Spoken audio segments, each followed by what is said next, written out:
So once again welcome back to my YouTube channel. आज बात करेंगे इनकम टैक्स की। So let's start today's video. So BCom second year semester third में income tax subject है, तो आज उसी की बात करेंगे। आज इंट्रोडक्शन देखेंगे हम इनकम टैक्स के बारे में कि इनकम टैक्स क्या चीज़ है और किस तरह से लगता है। तो वीडियो को 4 पार्ट्स में डिवाइड करेंगे। सबसे पहले इंट्रोडक्शन देखेंगे, फिर उसकी ब्रीफ हिस्ट्री देखेंगे, फिर इनकम टैक्स की कैरेक्टरिस्टिक्स क्या क्या हैं, और फिर बेसिक प्रोसीजर क्या है, इनकम टैक्स किस तरह से लगता है। तो 4 पार्ट्स में वीडियो को डिवाइड करेंगे और कंप्लीट इंट्रोडक्शन की बात करेंगे। सो let's start today's video.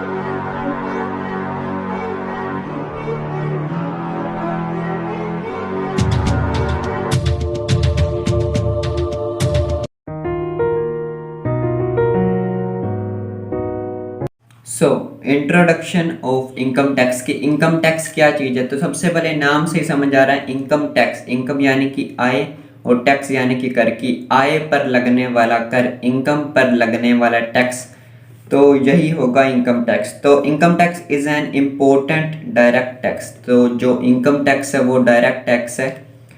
It is most significant source of revenue for government. तो गवर्नमेंट के लिए सबसे अच्छा जो रेवेन्यू का सोर्स होता है वो इनकम टैक्स ही है, क्योंकि गवर्नमेंट को सबसे ज़्यादा इनकम इसी से जनरेट होती है, लोगों की इनकम पर टैक्स लगाकर।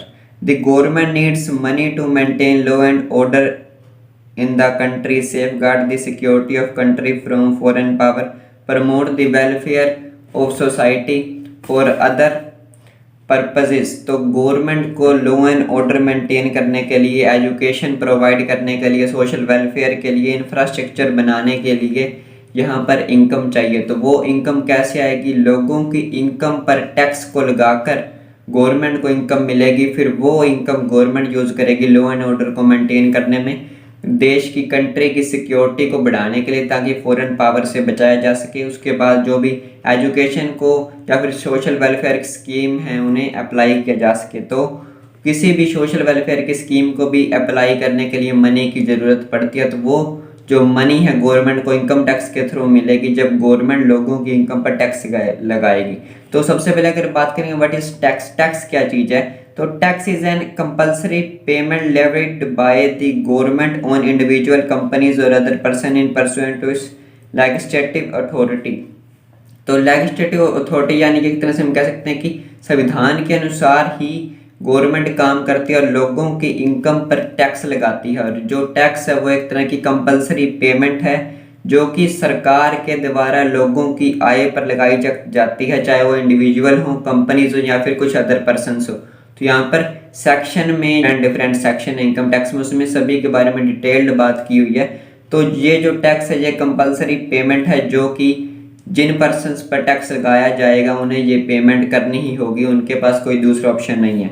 तो ये थी बात कि टैक्स क्या होता है, गवर्नमेंट को क्यों नीड है इसकी भी बात कर ली, क्योंकि जो भी स्कीम्स अप्लाई करनी है गवर्नमेंट को, चाहे वो सोशल वेलफेयर की हो, चाहे देश की सुरक्षा की बात हो, सिक्योरिटी की बात हो, चाहे लॉ एंड ऑर्डर की बात हो, तो गवर्नमेंट को यहाँ पर इनकम चाहिए, मनी चाहिए काम करने के लिए, वो उसे मिलेगी इनकम टैक्स के थ्रू, क्योंकि यही उसकी जो सोर्स है इनकम का सबसे बड़ा गवर्नमेंट के लिए।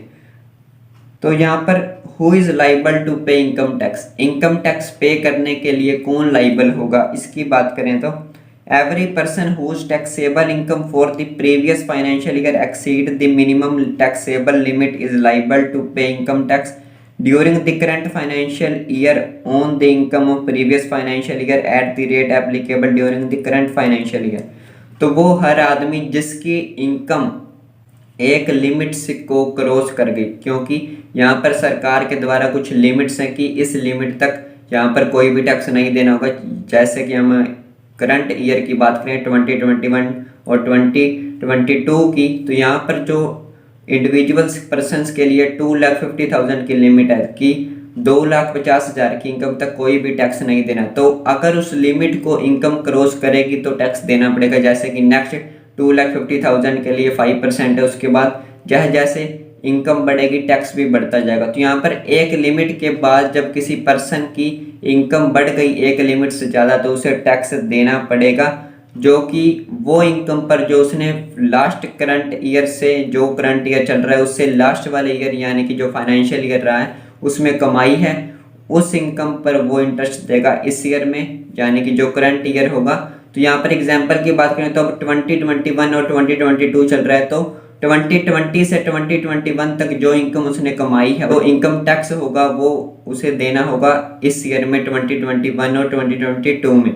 तो यहाँ पर जो प्रीवियस फाइनेंशियल ईयर की इनकम पर करंट फाइनेंशियल ईयर में टैक्स दिया जाता है, तो एक सर्टेन लिमिट से जब इनकम क्रॉस कर जाए उसके बाद। तो यहाँ पर एक इसकी हम डेफिनेशन बना लेते हैं। तो income tax is a direct tax levied bye central government on every person. तो इनकम टैक्स एक डायरेक्ट टैक्स है जो कि सेंट्रल गवर्नमेंट के द्वारा लगाया जाता है हर एक पर्सन पर जिसकी whose total income for the previous year exceed the maximum exemption limit। तो जिस व्यक्ति की इनकम टोटल इनकम पिछले साल प्रीवियस ईयर एक मैक्सिमम लिमिट को क्रॉस कर जाए, जैसे हमने बात की कि 2,50,000 की इस टाइम लिमिट है, तो उस लिमिट को क्रॉस करते ही उसे टैक्स भरना होगा। तो eight the rate specified by the finance act, तो जो रेट यहाँ पर स्पेसिफाई किए गए हैं फाइनेंस एक्ट में उसके अकॉर्डिंग टैक्स भरना होगा। The provision related to the income tax are governed by Income Tax Act 1961। तो यहाँ पर जो भी प्रोविज़न है वो यहाँ पर इनकम टैक्स एक्ट 1961 में जो दिए हुए हैं उसके अकॉर्डिंग लगेंगे। तो ये एक तरह से हम इसकी डेफिनेशन बना सकते हैं। तो ये थी बात इंट्रोडक्शन की कि ये एक डायरेक्ट टैक्स है और सबसे ज़्यादा इम्पोर्टेंट है गवर्नमेंट के लिए भी, क्योंकि यहीं से उसे सबसे ज़्यादा इनकम होती है। और किसी कंपनी यानी कि कंट्री को अगर ग्रो करना है तो उसके लिए इनकम टैक्स को सही समय पर गवर्नमेंट को पे करना बहुत ज़रूरी है। तो ये थी बात इंट्रोडक्शन की। अब एक ब्रीफ हिस्ट्री देख लेते हैं कि इनकम टैक्स एक्ट इंडिया में कब स्टार्ट हुआ, कैसे स्टार्ट हुआ। तो सबसे पहले इंडिया में टैक्स को जो इंट्रोड्यूस किया गया था वो फर्स्ट टाइम 1860 में इंट्रोड्यूस किया गया था बाय सर जेम्स विल्सन के द्वारा। उसके बाद 1886 में सेपरेट इनकम टैक्स पास हुआ जो कि 1917 तक चलता रहा। उसके बाद 1918 में एक नया इनकम टैक्स एक्ट पास हुआ और फिर वो भी रिप्लेस कर दिया गया 1922 में। तो यानी कि एक के बाद एक एक्ट पासिस होते गए और वो जो प्रीवियस वाला एक्ट था उसे रिप्लेस करते गए। तो यहाँ पर 1860 के बाद 1886 1917 तक रहा, फिर 1918 में नया आ गया फिर से, और उसके बाद 1922 में फिर से चेंज हो गया, रिप्लेस कर दिया गया। उसके बाद वो एक्ट 1961-62 तक अप्लाई रहा, 1922 से 1961 के ईयर तक। और उसके बाद 1961 में दोबारा से इनकम टैक्स एक्ट पास हुआ। तो यहाँ पर पार्लियामेंट में पास किया गया इनकम टैक्स एक्ट 1961, और उसके बाद ये जो फोर्स में आया, इफेक्ट में आया, वो आया 1 अप्रैल 1962 को। तो यहाँ पर जो इनकम टैक्स एक्ट 1961 ही हम इसे कहते हैं, क्योंकि ये पार्लियामेंट में 1961 में ही पास हुआ था, इसीलिए इसका नाम है इनकम टैक्स एक्ट 1961। लेकिन ये फोर्स में आया, इफेक्ट में आया 1 अप्रैल 1962 को। तो ये टोटल यानी कि होल इंडिया में अप्लाई हो गया including Sikkim and Jammu and Kashmir. तो यहाँ पर उसके बाद कई सारी अमेंडमेंट होती रही टाइम टू टाइम, चाहे वो 1987 की हो। इसी में से डायरेक्ट टैक्स लॉ अलग अलग बनते गए, 1992, 93, 89। तो यहाँ पर चेंजेस होते रहे जैसे जैसे कमेटी की रिपोर्ट की अकॉर्डिंग, रिकमेंडेशन के अकॉर्डिंग यहाँ पर अमेंडमेंट करते रहे। और उसके बाद लेकिन 1961 में पास होने के बाद नया एक्ट नहीं आया, लेकिन एक के बाद एक अमेंडमेंट होती गई टाइम के अकॉर्डिंग। तो यहाँ पर जो 1961 में ये एक्ट आया और 1 अप्रैल 1962 को ये पूरी तरह से फोर्स में आया। तो यहाँ पर टैक्स को भरना और कलेक्ट करना, चाहे वो गवर्नमेंट की बात हो चाहे टैक्स पेयर की बात हो, दोनों के लिए काफ़ी कॉम्प्लिकेटेड था और अमेंडमेंट के साथ इसे ईजी किया गया। तो ये थी बात ब्रीफ हिस्ट्री इनकम टैक्स की। तो 1860s में आया और 1961 में जो लास्ट एक्ट पास हुआ और वो अभी तक 2021 तक चल रहा है सेम एज इट इज़। तो यानी कि काफ़ी पुरानी हिस्ट्री है, ऑलमोस्ट 160-70 ईयर्स की हिस्ट्री है यहाँ पर इंडिया की बात करें तो यहाँ पर करैक्टरिस्टिक्स देख लेते हैं इनकम टैक्स की। सो करैक्टरिस्टिक्स और फीचर ऑफ इनकम टैक्स। सो सबसे पहले है डायरेक्ट टैक्स। तो इनकम टैक्स जो है वो डायरेक्ट टैक्स है, ये सबसे पहले इसकी फीचर है, यानी कि जिस पर्सन पर ये लागू होगा उसे ये पे करना होगा। So income tax is a direct tax. Direct tax means such tax which is paid by a person who bears the tax burden. तो जिस पर्सन की इनकम पर टैक्स लगेगा उसे ही ये पे करना होगा। तो इसलिए इसकी फर्स्ट फीचर जो है वो यही है कि ये डायरेक्ट टैक्स है। Second one is central tax. Income tax is imposed and recovered bye central government. तो सेंट्रल गवर्नमेंट के द्वारा ये इम्पोज किया जाता है। तो यहाँ पर ये इसकी सेकंड फीचर है। Third one is tax on total income. Income tax is calculated on total income. Total income is also called taxable income. तो जो टैक्स है वो टोटल इनकम पर लगता है। टोटल इनकम को टैक्सेबल इनकम भी कहते हैं। Total income is calculated according to the provisions of income tax act. तो जो इनकम टैक्स एक्ट है उसके प्रोविजंस के अकॉर्डिंग, प्रावधानों के अकॉर्डिंग ही यहाँ पर टोटल इनकम पर टैक्स को कैलकुलेट किया जाता है। Next one is tax exemption limit. तो यहाँ पर टैक्स में एक लिमिट तक की छूट भी दी जाती है। तो यहाँ पर असेसमेंट ईयर अगर 2021 2022 की बात करें जो करंटली चल रहा है, इसमें सीनियर सिटीजन जो है जिसकी एज 60 ईयर से ज़्यादा है लेकिन 80 ईयर से कम है, तो इस तरह के जो सीनियर सिटीजन है उन्हें 3 लाख तक की इनकम पर कोई भी टैक्स नहीं देना। उसके बाद जैसे जैसे उनकी इनकम बढ़ेगी टैक्स की परसेंटेज बढ़ती जाएगी। लेकिन इसकी बात हम नेक्स्ट वीडियो में डिटेल में करेंगे। Second one is super senior citizen. तो पहला था सीनियर सिटीजन जिनकी एज 60 से 80 के बीच में, यानी कि 60 से ज़्यादा 80 से कम। तो यहाँ पर सेकंड वन है वो है सुपर सीनियर सिटीजन जिनकी एज 80 से ऊपर है। उन्हें यहाँ पर बात करें तो 5 लाख तक की इनकम पर, 5 लाख तक की इनकम पर कोई भी टैक्स नहीं देना। And third one is other individuals, HUF यानी कि Hindu undivided family, association of person और बॉडी ऑफ इंडिविजुअल। तो इस तरह के जो अदर पीपल हैं जिनकी एज 60 से कम की है उन्हें 2.5 लाख तक 2,50,000 की इनकम तक कोई भी टैक्स नहीं देना, यानी कि इस लिमिट तक उनकी इनकम एग्जम्प्ट है। यहाँ तक उन्हें कोई भी टैक्स नहीं देना। लेकिन जैसे उनकी इनकम 2.5 लाख से ऊपर बढ़ेगी टैक्स की रेट भी बढ़ती जाएगी। And last one is firms, company, local body, nil. यानी कि कोई फर्म या कोई कंपनी या कोई लोकल बॉडी उन्हें किसी भी तरह की एग्जम्पशन नहीं मिलेगी। उन्हें जो भी इनकम होगी उस पर टैक्स देना पड़ेगा। Next one is progressive tax rate. तो यहाँ पर जैसा मैंने अभी बात की कि जो टैक्स एग्जम्पशन लिमिट है वो लिमिट क्रॉस होने के बाद टैक्स की रेट बढ़ती जाएगी जैसे जैसे इनकम बढ़ेगी। तो जो इसकी नेक्स्ट फीचर है, कैरेक्टरिस्टिक है कि प्रोग्रेसिव टैक्स है। जैसे जैसे इनकम बढ़ेगी वैसे वैसे टैक्स बढ़ता जाएगा। जैसे कि पहले 5% होगा, फिर 10, फिर 15, इस तरह से बढ़ता जाएगा। Next one is surcharge. अब ये सरचार्ज क्या है? तो जो इनकम टैक्स में हम जो इनकम पर टैक्स कैलकुलेट करते हैं उस पर एक सर्टेन लिमिट क्रॉस होने के बाद सरचार्ज भी लगता है। उसकी बात डिटेल में करेंगे नेक्स्ट वीडियो में हम। उसके बाद यहाँ पर है हेल्थ एंड एजुकेशन सेस। तो यहाँ पर इनकम टैक्स में जो इनकम पर टैक्स कैलकुलेट होता है उसमें सरचार्ज ऐड होता है, फिर उस पर हेल्थ एंड एजुकेशन सेस भी लगता है 4%। तो उसकी भी बात डिटेल में करेंगे नेक्स्ट वीडियो में। Next one is tax burden. Tax is imposed at a progressive rate on the income of individual and HUF throughout rich person bear more tax burden। तो यहाँ पर टैक्स बर्डन इनकम पर depend करती है। चाहे जो person जिसकी income ज़्यादा है, ज़्यादा रिच है, उस पर टैक्स का बर्डन भी उतना ज़्यादा होगा। And next one is administration. तो यहाँ पर टैक्स जो इनकम टैक्स है इसकी एडमिनिस्ट्रेशन कौन करेगा? तो यहाँ पर tax is imposed and recovered by income tax department. तो यहाँ पर इनकम टैक्स डिपार्टमेंट इसे इम्पोज करेगा, टैक्स को रिकवर करेगा। और जो इनकम टैक्स डिपार्टमेंट है वो वर्क करेगा under the control of CBDT, central board of direct taxes जो होगा CBDT उसके अंडर काम करेगा, IT यानी कि इनकम टैक्स डिपार्टमेंट।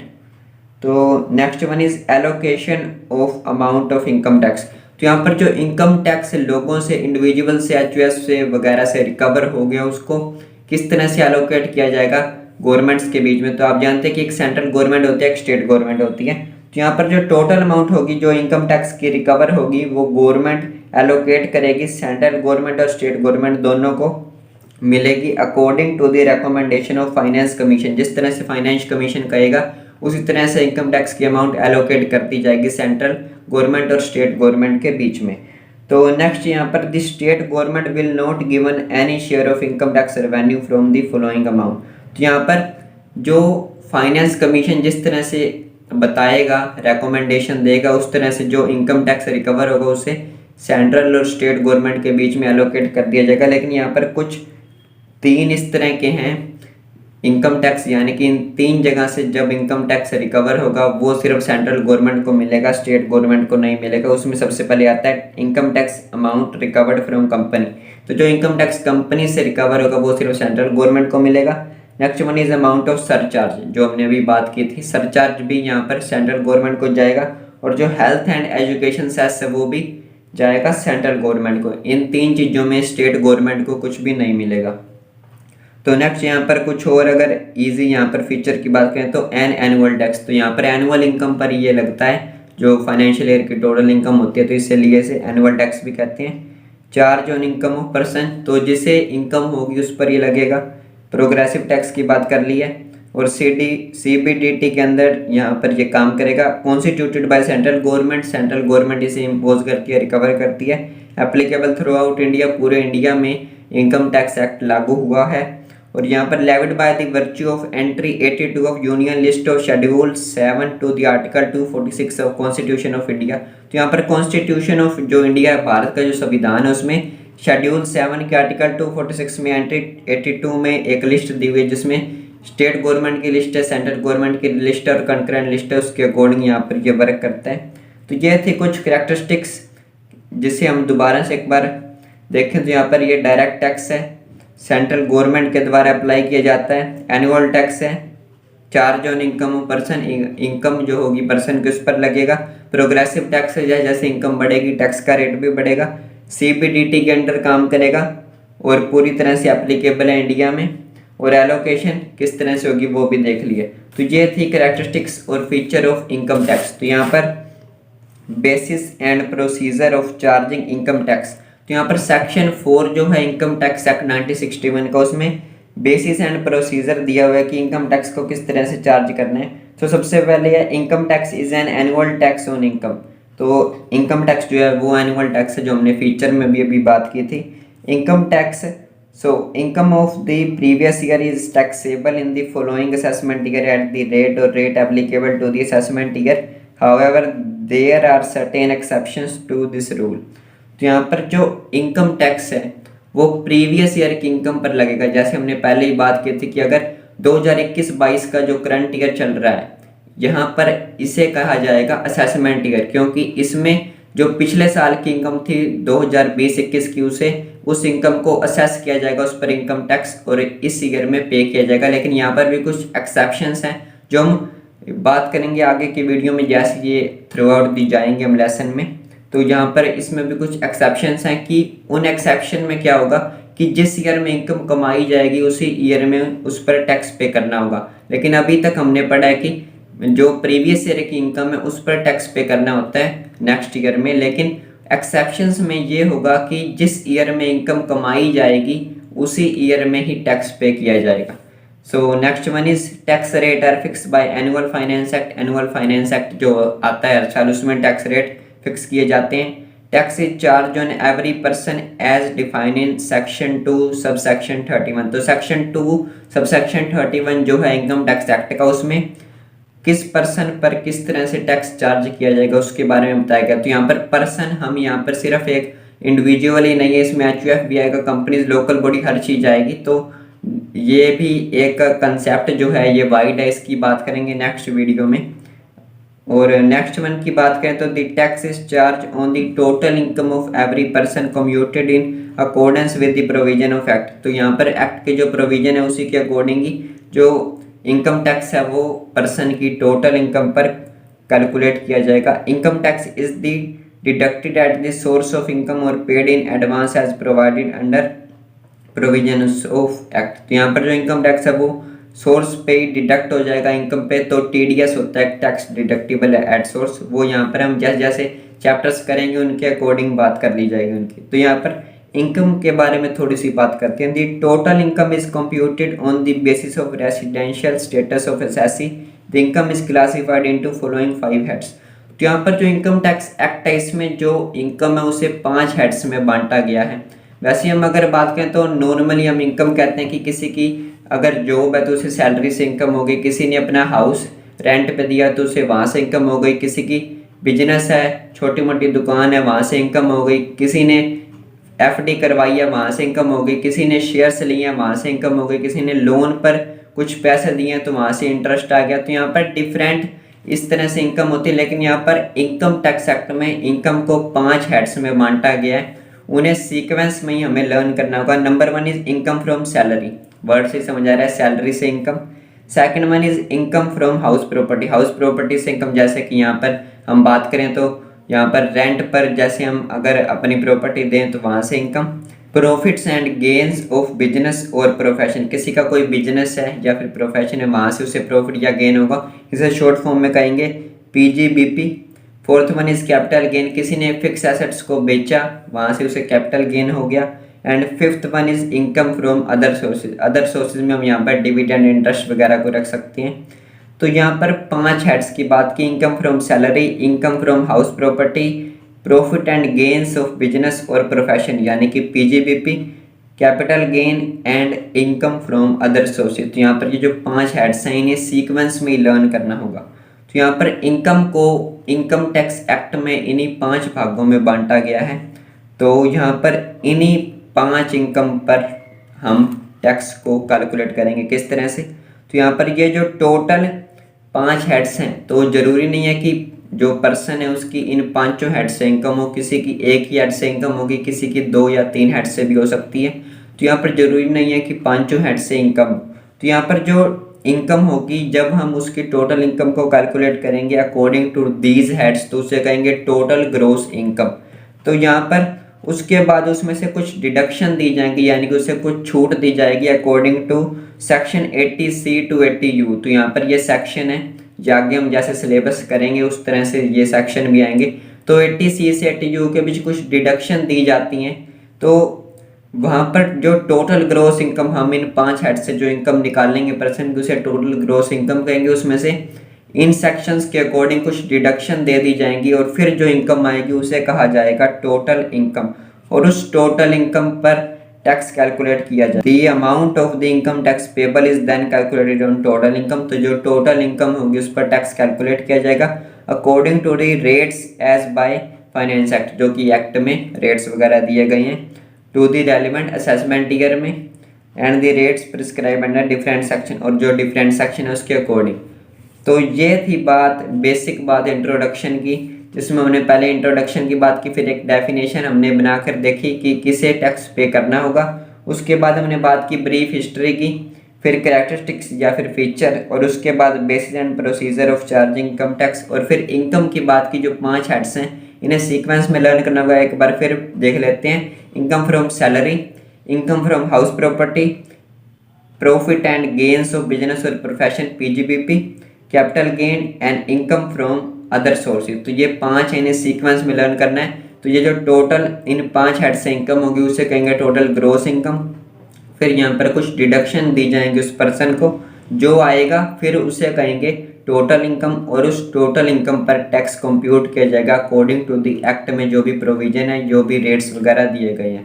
तो यही थी बात इंट्रोडक्शन की। नेक्स्ट वीडियो में बात करेंगे computation of the tax for assessment year 2021-2022। तो यहाँ पर 2021-22 के असेसमेंट ईयर में टैक्स किस तरह से कैलकुलेट किया जाएगा, सरचार्ज क्या है, हेल्थ एंड एजुकेशन सेस वगैरह क्या है, मार्जिनल रिलीफ क्या है, तो इसी की बात करेंगे नेक्स्ट वीडियो में। तो नेक्स्ट वीडियो काफ़ी इंपॉर्टेंट, तो उसे देखना ना भूलें। सो यही था इस वीडियो में। Thanks for watching.